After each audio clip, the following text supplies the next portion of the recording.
things that has intrigued me over the years is the Seagoing Cowboys. And I knew Cletus Schrock, and I'm very grateful that his wife Mary and their family loaned me some of their photo albums that he had put together, and the whole story of the Seagoing Cowboys and all that went on after World War II. What had happened, World War II, so you can well imagine that Europe had been decimated by the war, and the livestock population had been almost totally destroyed. And so there was some efforts that really started here in Northeast Indiana. I'll tell you about a man by the name of Dan West, who was from the New Paris, Wakarusa area. Some of you may have known him. I didn't know him, but we'll tell you more about him in a minute. So hopefully this thing's going to work. So I looked up some things about Cletus. His father was John I. Schrock. You see the dates that he lived. So Cletus's grandfather was Isaac, and his mother was Annie Christner. And I haven't taken the time to figure it out, but you know, there's the Christner Cemetery out in Honeyville, and my guess is they're probably related. His mother was Elizabeth Wingard. You see the years of her life. Her parents were Jacob and Elizabeth Wingard and Elizabeth Yoder. I thought this was absolutely amazing. I went out, I found Cletus's draft card from World War II, and you can see down here that his mailing address is RFD1 Topeka. What's wonderful is we actually have his signature right here. Pretty amazing. Lived in Eden Township. Now, and I thought it was interesting as well, if you'll note this, on the card, his middle initial is J, initial only. It's just amazing, some of the things that are out there for us. A bit about Dan West. He was Church of the Brethren man involved in missions, and he was invited to go to Spain following the war there, and was involved in giving reconstituted powdered milk to the kids. And they ran out. And one of the things he came up with was this phrase, not a cup, but a cow. And out of that, there was just something that just began to stir in him. And along with several other men, they formed what we now know today as Heifer International. It was Heifer Project, and I think it's now Heifer International, still over in the New Paris area, doing a fabulous job. I have a good friend who worked for them for years and years. I'd invited him to come tonight, but unfortunately he wasn't able to come. But it was out of that. Historic peace churches of Quakers and Mennonites, Church of the Brethren, started working together. Then I found this, and I'll tell you a little bit more about it. Hopefully it'll work. Atlantic City, New Jersey welcomes the fourth council meeting of an organization which is of major importance to the whole world.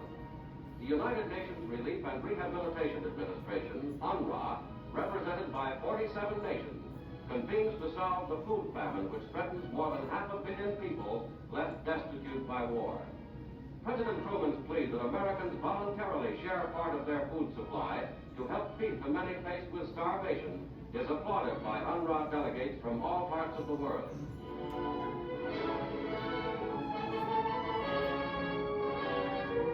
UNRWA's retiring Director General, Herbert H. Lehman, who will be succeeded by former New York Mayor LaGuardia, speaks for brotherhood among nations. The basic problems of understanding between men and between nations exist today, as certainly as they existed generations ago. UNRWA has now given the first simple proof that this understanding can be attained. Now let the leaders of the United Nations profit by that experience and lead their peoples to a world of peace and security. So it was in February of 1946, Church of the Brethren and Mennonite church leaders, they get together with selective service, which was, I thought, intriguing.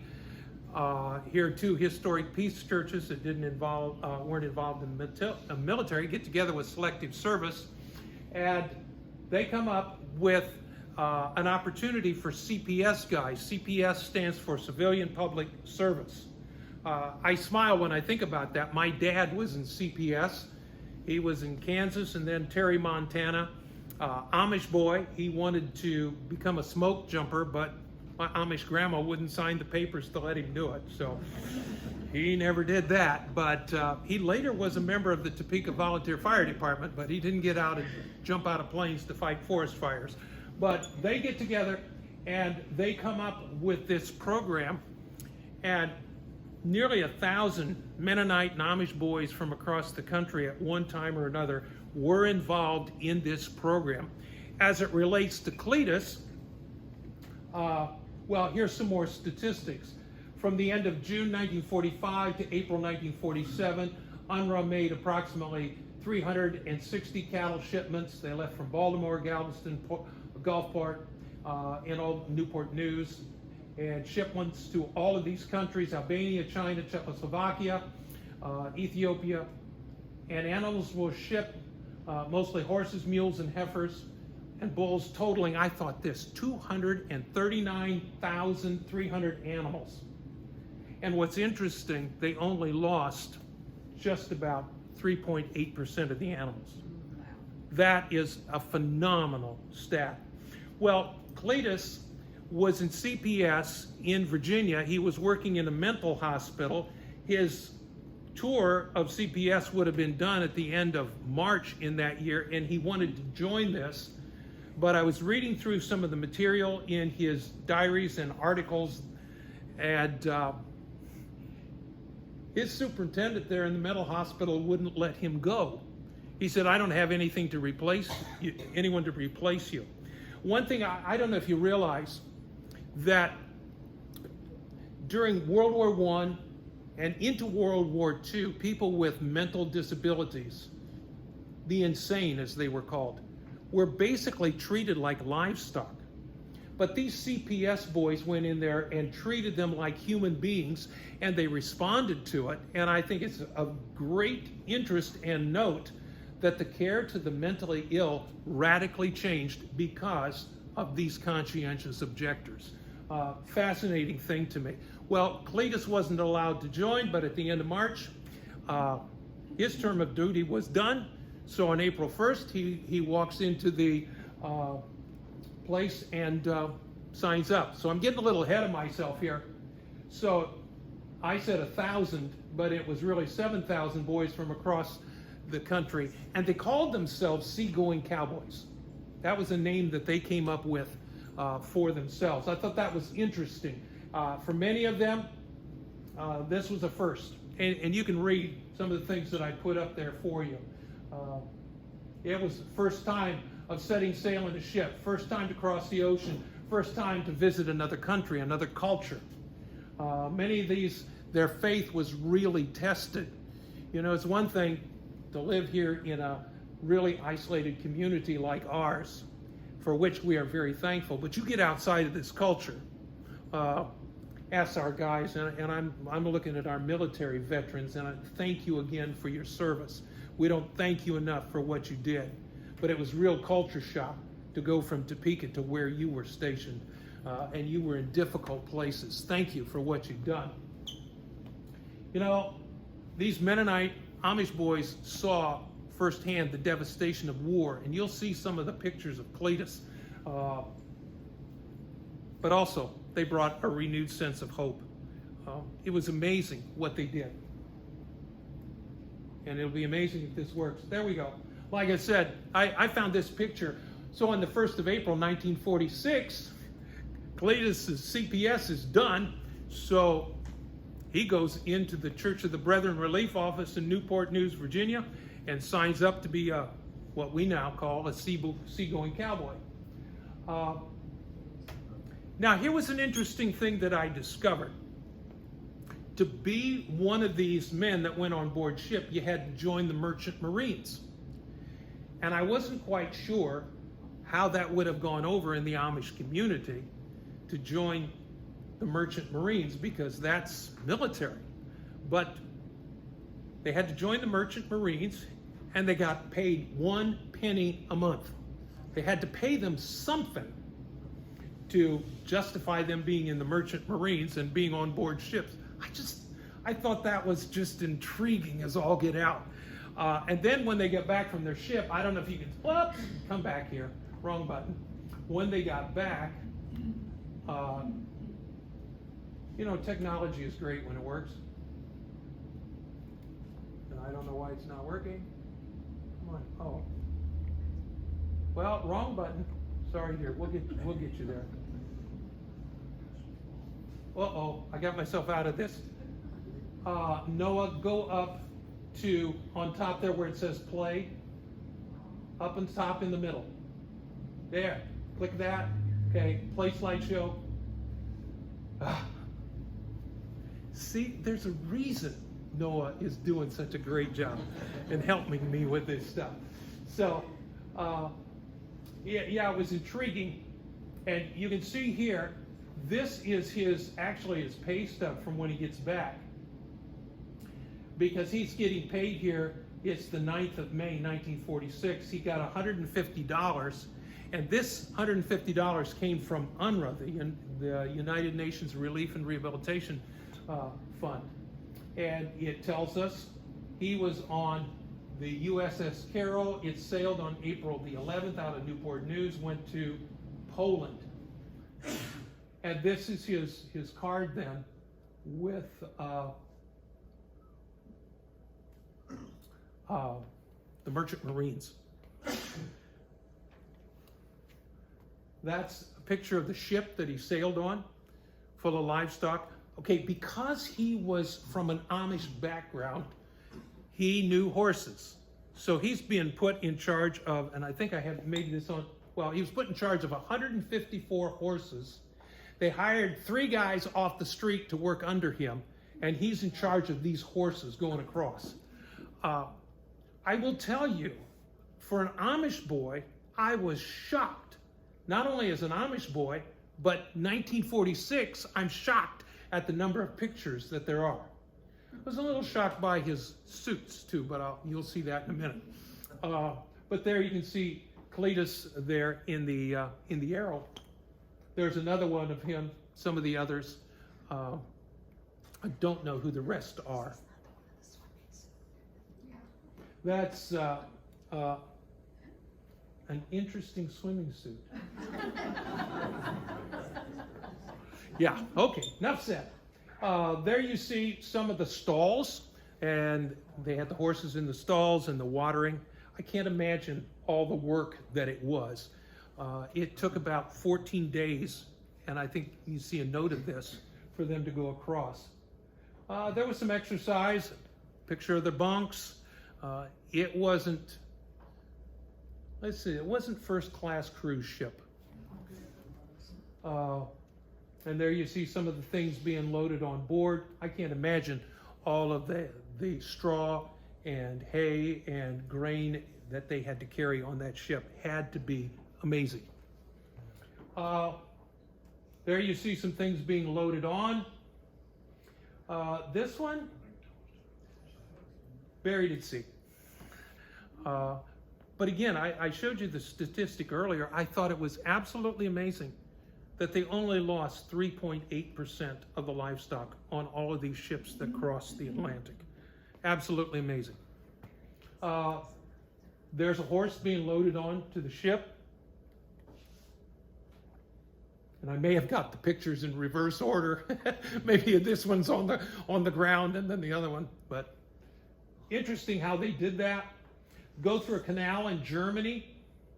Again, I don't know. I wish Mary would have been able to be here tonight, because I'm not sure if it was actually his camera or one of his friends that was along, that he developed along there, that he got these pictures. But it was just really intriguing to me. Some pictures going through the canal on their way ship's veterinary, some other things of the ship. I didn't enlarge this one, but here's Cletus he's got a life preserver on. And in the notes, he said we arrived 14 days later, so it took him 14 days. I wish he was here. I wonder, did you get seasick? What was that like? Did you go through the storms? You know, I'm kind of thinking, it's a little bit like Noah's Ark. The only thing worse than the smell on the inside was the storm on the outside. But I don't know. But what an adventure. This is in the rail yards in Cadence. Check out Cletus's suit. Pretty snazzy for a young Amish boy in 1946. And I don't know who Alan Roth and Harry Spangler were, other than they were on board the ship as well. But it had to be real culture shock for these guys when they do get to Cadence. Because in the streets, and these are, I've scanned, they're in these photo albums over here. Please, when we get done, go through them, look at them, the pictures that are there. It had to be just overwhelming to see all of that destruction that was there. One of the interesting things is, because Cletus spoke Pennsylvania Dutch, he could communicate, at least on a limited basis, with many of the people there because they were German speaking. And these are pictures of, you can see some of the destruction, people in the streets. I have no idea who this man and boy are. That's Cletus, and I'm not sure who that is. But these were pictures that he had. Now this is a little hard to see, but I'll show you something of this gal right here. Well, one of these gals, and I think it's this one that I'll point out to you. She wanted to stow away and come home. And there is a better picture. Again, I scanned it from what was in the book over here. There she is. And Benita Gerbis. And she wanted to stow away. And he said up there, he wrote in this book, he said, since I could speak Pennsylvania Dutch, I could converse with them fairly well. I don't know about the others in his group, but fascinating. And I can't imagine, and Janice and I talked about this, I can't imagine how desperate people would have been to escape the devastation of Europe and try to escape, try to find a way, do anything, stow away, or whatever it took to come to America. Just seeing some of these things just reminds me again how incredibly blessed we are in this country. Outside the battlefield, there was munitions. That's a machine gun there, and other munitions here that they found. That's a machine gun, and that had to be, again, culture shock for them. In 2008, there was a reunion over in Elkhart County in Bristol. There's Cletus right there, and he was taking some time to talk about his experiences and what that was like for him. I found this in the Topeka Journal. Notice the headline: John Schrock to be at home here after his honeymoon. Mary Ellen, who I'd hoped would be here. This is the wedding announcement of Cletus and Mary Ellen. But notice the headline: John, which was his dad. So I thought, fascinating. Publishing still isn't an exact science, but it's best we've got. Cletus passed away in 2014. He's buried at Gracelawn Cemetery over in Middlebury.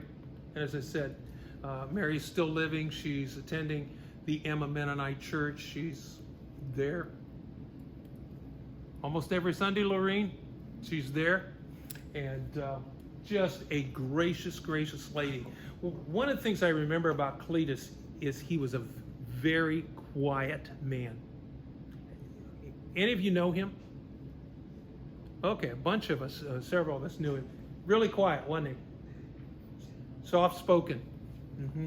I remember at one point he hauled boats, and I remember going on a trip with him when I don't know if I was going all day or a couple of days, but I rode along in his truck. Mom and Dad were trying to get rid of me, and nobody would take me. One of the things as a legacy to Cletus is that you'll notice out here at the Eden Cemetery, that's where this picture is of the well donated in memory of Cletus Schrock. There's a similar well at the Maple Grove Cemetery that these wells were donated in his memory. Again, amazing adventure. Something that I wrote, and I apologize, maybe I didn't have enough faith that I didn't print enough newsletters because we're virtually out of them. But it was interesting when Cletus gets home, he is, by something he wrote himself, he was confronted by the Amish bishop when he went to church saying, "We don't do this." And I'm not sure whether it was joining the Merchant Marines that got him in trouble or what it was. His dad had purchased a farm that he was going to give Cletus, but Cletus didn't stay Amish, so he didn't get the farm. And it was at that point that Cletus went to the Mennonite church and was a part of, for many years, they were members of Topeka Mennonite over here across from the post office. And Plato first, and Plato Mennonite on 20 east of LaGrange, and then here at Topeka Mennonite. And then after Topeka Mennonite closed, Mary went to Emma, where she's still a part of that congregation.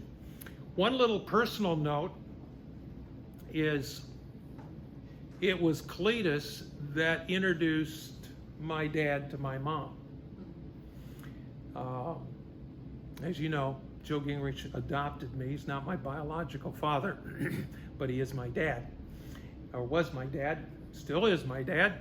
But I remember Mom and I were living in Goshen, and she was working for Montgomery Ward. We were living in an upstairs apartment in a house right across from, I think there's a mobile station still there on South Main, and we lived there.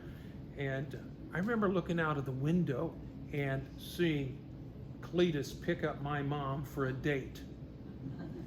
The good news is he told Dad about Mom, and they got married. And so Cletus has always had a special place in my heart. And I've always been intrigued with this whole concept of the Seagoing Cowboys and what they did and the difference they made. In my research, one of the things I found was that the first shipment of livestock, which was all donated, by the way, by local farmers, the first shipment actually went to Puerto Rico because the waters of the Atlantic were still too dangerous for ships to be out there because of the war and German U-boats. And the first shipment went to Puerto Rico. And I haven't found out exactly why they chose Puerto Rico. I'm sure there was a need, but what was the connection? I'm not entirely certain. I do know that, like the folks of Errant Funeral Home in Goshen were involved in missions work through the Mennonite Church down in Puerto Rico, and I've been down to Benito, Puerto Rico, where there is a Mennonite hospital, there is a radio station, and those guys help Puerto Ricans develop chickens, raising chickens, and they were able to subsidize themselves and break out of some of the economic cycle of bondage that they've been in. So these young men did some amazing things. So that's what I have for you. I was hoping that Mary might be able to be here and her son and tell us a few more stories that Cletus had. Were any of you Seagoing Cowboys? Any of you do that? Wow. Well, if you got any questions, I'll glad to answer them. It's probably going to be I don't know, but I just found this absolutely intriguing. Heifer International right now has something on TV. It's a young cow. It's honeybees. What else was it? Something else. Maybe chicken.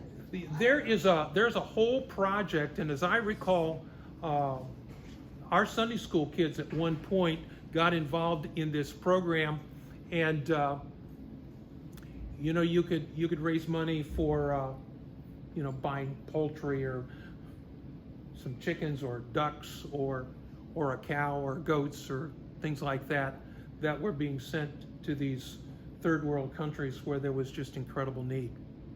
It was close to Jen Lehman's heart. Was it? Heifer International. Yeah. And if you go out online and you just look up Heifer International or Heifer Project, there's a lot of things that are going to come up real quick. And to read through some of that history, I have not done it justice for what these men, and there was actually 3 of them, and I'm embarrassed because I can't remember the other 2 right now. But Dan West was the visionary, and there was another guy who was really the financial brains behind it, and there was a third guy that they were really the core of all of this. But great things. Any questions? Well, I'm so glad you came tonight. The lovely Mrs. Gingrich has some refreshments for us, and we don't want you to go away hungry. We're so glad you came. And again, our next program will be a dinner meeting on November the 15th, so be looking for information on that. And make sure you say hello to Noah. Thank you for coming. It's been a great evening.